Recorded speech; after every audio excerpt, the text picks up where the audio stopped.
Hi and welcome back to the Gemhawks YouTube channel. I hope you're having a beautiful day today. For the free tutorial today, we're going to learn how to create a beaded taper chain. Now I'm going to also show you an option where there's no bead and it's just a taper chain. They are really simple to create. They build up quite quickly and it's all cold formed, so no soldering or heat involved. Let's head down to the board, we'll take a closer look at those projects and then we'll craft together. So this is what the plain taper chain looks like. It's in fact a little more tricky to do because you need to focus on getting those two different wraps to sit neatly against one another. But that's what it looks like, and I chose to both hammer and then texture the links on the taper chain. That's just a very simple bracelet made with 5 links and a standard lobster clasp. So this is the beaded taper chain. It's really beautiful and very simple to create. So let's just pop that over to one side and then I'll show you each of the stages that we will be working towards. So for each link we're going to be using a 5-inch length of 1mm or 18 gauge wire. And it's going to go through a series of processes. And what I tend to do is I tend to cut lots of these little 5-inch lengths of the 1mm 18 gauge wire, and then I get them all into this stage of the design, which is an individual link as yet unlinked. So let's just pop that in the bowl for now. So we're going to go through a series of steps that are going to take us through creating the taper. And then we're going to start wrapping that taper. We'll complete a wrap on that taper. Then we will hammer. And then we will add a bead and the top half of the link. So I'm going to take you through this process. It is really very simple. So the first thing to do is to pop your thumb in the middle of that 5-inch length of wire. Grab yourself a round form. Now I'm going to use the 4mm pin on my memory wire finishing pliers, as this is absolutely perfect for this design. So thumb pinches in the middle and then the pin goes on top of the wire that you're planning to use, 4mm pin. And I'm just going to fold that around the pin with the slightly shorter side coming to the front. So as we're looking at it, if I drop that down, you'll see that there's a longer side and a shorter side. And that's because our thumb was in the middle and the pin was to one side. The next thing we're going to do is to form that teardrop, pear drop shape, or that tapered link. And to do this, I'm going to employ a ruler. You could just vibes it if you want to, but if you want to have a nice even chain, then it does pay to use a ruler for this process. So as I mentioned, the shorter side of the wire is on top, and I'm going to grip that shorter side of the wire between the tips of my tapered bent chain nose pliers. I'm then going to bring that link to the ruler, and what I'm looking for is for the link to be 1 inch in length. So you might need to just open that out slightly. And you can bring the ruler to the pliers to the ruler, whatever makes you happy. So I'm going to look at the distance between where my pliers are sitting and the rounded part of the bottom of that link needs to be 1 inch for the design I'm making today. If you play around with the bead size and the link size, you will need a different length of wire. So what we're going to do is to fold over the shorter length so that it sits at that 9 o'clock position, directly opposite the upright section of wire.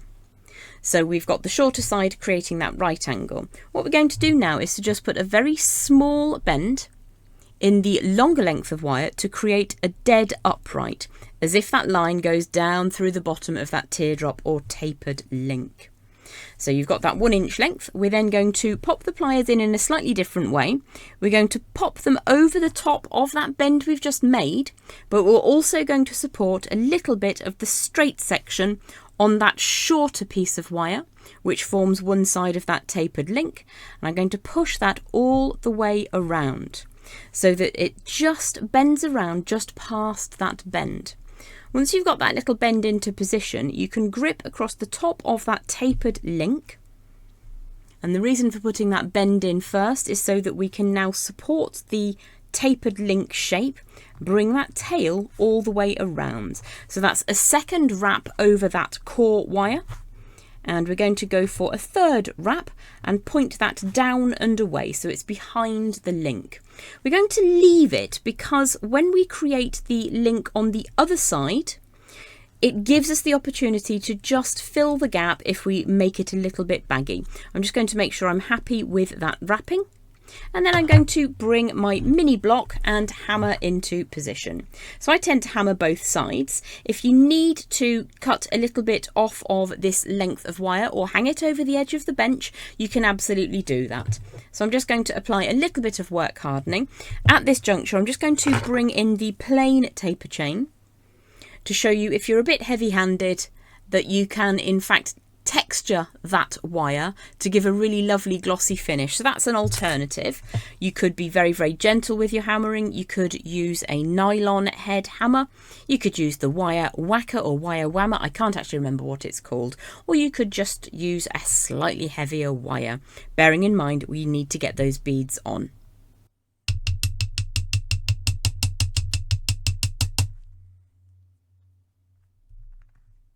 I'm covering over the little wrapped loop because I don't want any hammering to fall on that.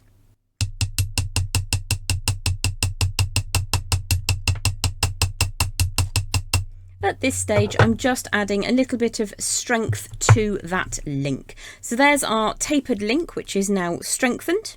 What we're going to do is add in the bead of choice. I'm working with 6mm round obsidian, and this works really, really well with this size that I'm working towards, which creates a link which is just a little longer than 1.5 inches. I'll show you that in a moment. But for the design I'm working towards, I'm using 6mm beads and 5-inch lengths of 1mm 18 gauge wire.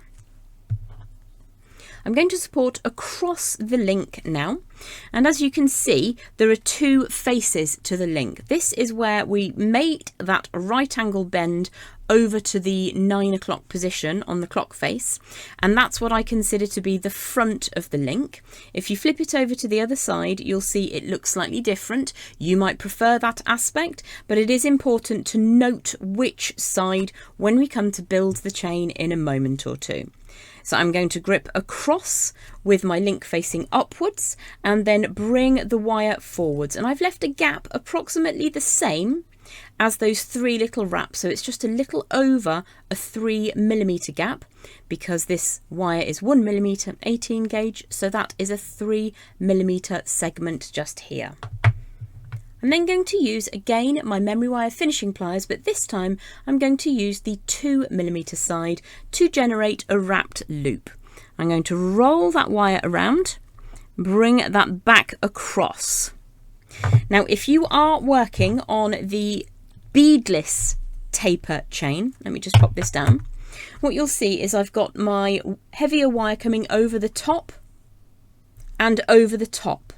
Now that is really important if you're making the beadless variation of this design, because you will want to bring those 2 halves of wire together as neatly as possible. Now some of these, I made it quite late last night, aren't all that super.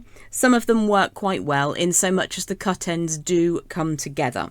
So it's just a thought to be aware of.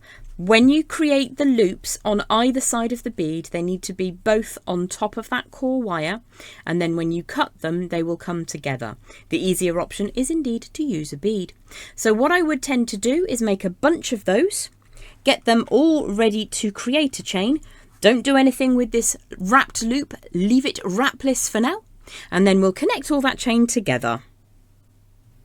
So when I make the beaded taper chain, I make lots and lots of these component links. They're really beautiful little things to have, and you can go for the plain one or the beaded one. Now the beaded one makes quite an elongated link. It measures from end to end a little over 1.5 inches from that 5-inch length of wire. So they're quite large links, which are perfect for necklace chains. So I'm going to make a necklace chain today. If I end up with more than I need to create my 18 or 20-inch necklace, whatever I decide at the time, these make perfect instant earrings. You can put 1, 2 or 3 of them together to make really beautiful drop earrings. You can even cascade them onto a circular form, so you've got multiple little links just dangling around. They're also really lovely to have as end pieces for extender chains. So don't worry about making too many of them, you'll always find uses for them. I do, however, before we move on to the next stage of the tutorial, have a favour to ask of you. To help me be seen by the wider community, it's very helpful if you like the videos, leave a comment down below if you're enjoying the content. Don't forget to ask if there's anything that you wanted to see on a future tutorial. Also, if you can press that subscription notification bell, it means that you'll get a notification every time I upload, which generally speaking is about once a week on a Tuesday with a new free wire, jewellery or decor tutorial. If you're prepared to hype the video, it costs you nothing but enables me to be seen more greatly in the wider YouTube community. Thanks so much. We're now going to move on to the next stage, which is taking all of these component links and turning them into a cold formed chain.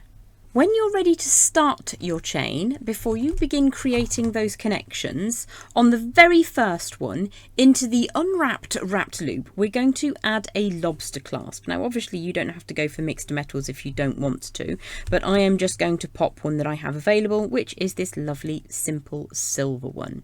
So once you've got your lobster clasp into position, it's just a traditional wrapped loop. So I'm going to draw that wire all the way around, just to fill that gap.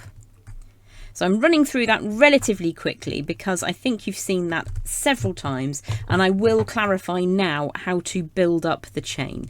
So it's just to say, on the very first loop, the very first link that you're creating, you will want to add a closure in, and in that way you won't have any bits and pieces that can come undone, like a non-soldered jump ring. You'd need to have quite a strong one, or you could use a simple rosary link if you prefer. So with your first link in the chain, add in a lobster clasp onto the small end.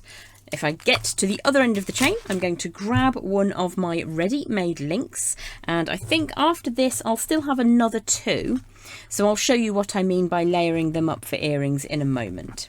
So what we're going to do is to have a look and identify which is the front of the chain, and for me, the front of the chain is the one where you have that visible right angle bend. To bring the loop in, the next link in the chain, we're going to hold it on the underside. So top side with that visible right angle bend, underside with that straight line. I'm just going to open out that wrapped loop slightly, make sure that I've still got the correct face of the chain. So upside down through into the link, and it turns over, and now they're both with the same link visible. So what we're going to do is to grip as close as we can on that little loop up at the top. You can move the preceding link out of the way. Let's make sure that we've got some good light, and then turn that wire around to create as close to 3 full wraps as possible. Now, if you struggle with sensitive fingertips, what you can do is to ensure that you use your pliers. So there's a 2-plier routine for this. I'm just going to trim away the excess wire from the longer side of that taper for just a second, and get that nice and neat and tidy and tight. So that's nice and tightly wrapped. Flip it over to the other side so we can see what we're looking at. So what we need to do is to bring that tail of wire slightly further around the back and trim it away so that the bead sits really neatly and doesn't wiggle around. So let's just flip that over to the other side. I'm going to trim a couple of mil off the end there. And you can see we've got that very sticky outy bit. So I'm going to hold the loop with one set of pliers, and then with another set of pliers, I'm just going to bring the tail of that wire down by rotating the pliers around in the direction that the wire is moving. So the wire is going in this direction. So if I pop the pliers over the top and I rotate them round in the same direction, what will happen is that you'll smooth down the end of the wire. As you smooth it around, you'll lose the shiny cut end. So you can see that that's a lot smoother. And that is my chain now completed. So if I bring back that link, you can always add that on. Now the beauty of something like this is if you try it on and it's actually not long enough, you can simply take that away and add on more of the links that you created. However, what I'm going to do is show you what I meant by stacking them for earrings. Just before we move on to those bonus earrings, I thought I would let you know that we've used 14 links to create a chain which is around 20 inches in length. For quite a large link chain, that's quite a nice length to use. It's quite visible on the neckline at that distance, and it's not too close and personal. So it has created a chain of around about 20 inches from those 14 individual links, plus that small lobster clasp. Back to the earrings. So to create the beaded taper chain earrings, very, very simple. We're just going to repeat exactly what we've done before. I've completely closed up my first link. Let's just pop that up and out of the way. And then I'm just going to add the second link down at the bottom. So again, we're going to rotate that wire around to create a wrapped loop. And you'll note that I've left a bit of a gap just in here by spiraling the wire rather than pushing it hard up against.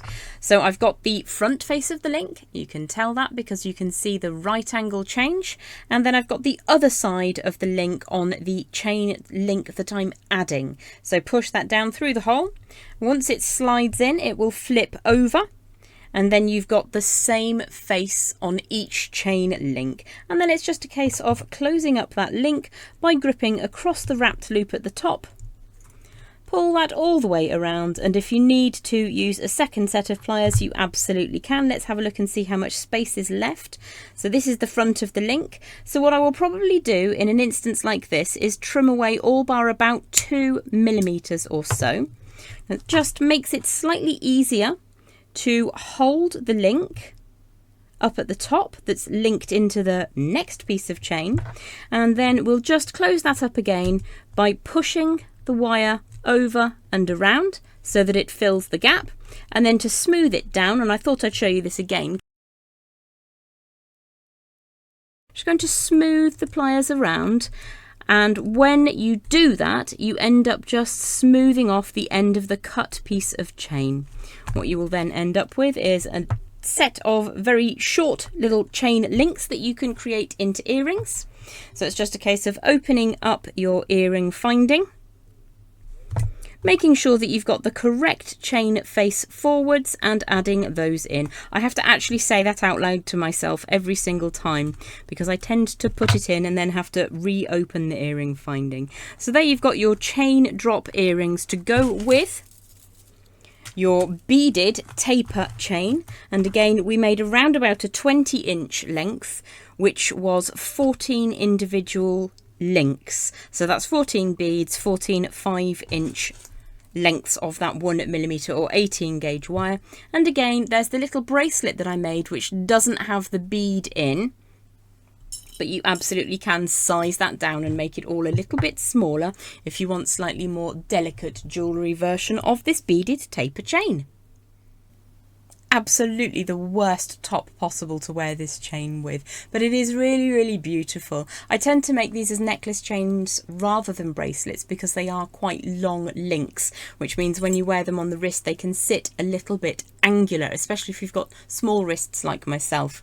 As I mentioned, you can absolutely change the dimensions that you're working with. Thanks so much for watching here at the Gem Hawks YouTube channel. Have yourself a beautiful day. Don't forget to like, subscribe, hit the notification bell, give us a hype, and pop back next week. See you. Bye bye.